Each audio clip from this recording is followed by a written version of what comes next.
How can you, as a frontline supervisor, deal with dominant personalities on your team? I'm Greg Schenkel, President of Unique Training and Development and Frontline Leadership Systems, and today's episode is that difficult task of dealing with dominant personalities. Now, keep in mind that there are really two types of defensiveness that people use to protect themselves: passive defensive and aggressive defensive.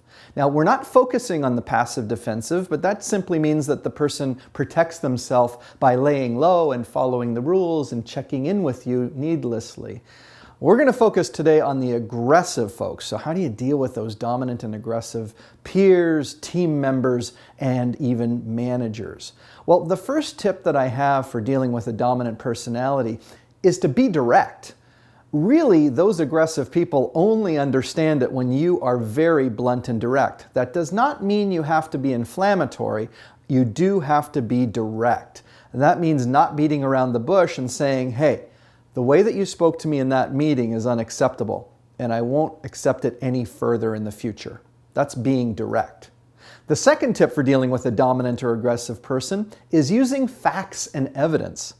See, aggressive people don't like to argue with the facts. So if you present them the data that you have about their behavior or the impact, or there might be video footage or examples, then once they see that there's enough facts and evidence, they're going to suddenly realize that they're not going to win this battle.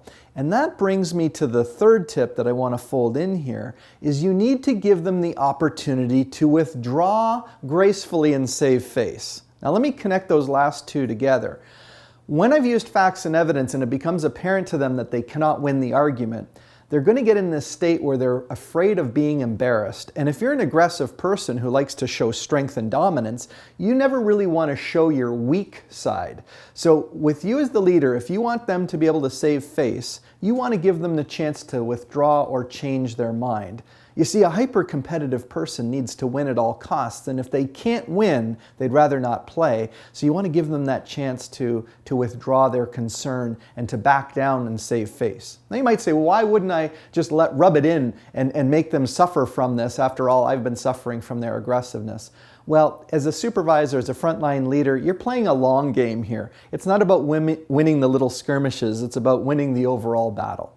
And when you've learned how to deal with dominant personalities more successfully, you'll want to work on some of your other leadership skills, and of course you can do that through our many tools and resources and training programs available on our website at uniquedevelopment.com.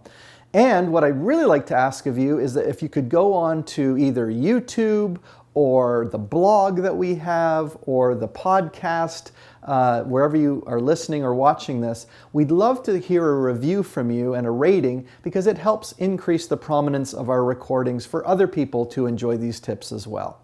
And of course, if I can be of any assistance to you, make sure to reach out to me, and I look forward to be your partner in leadership performance.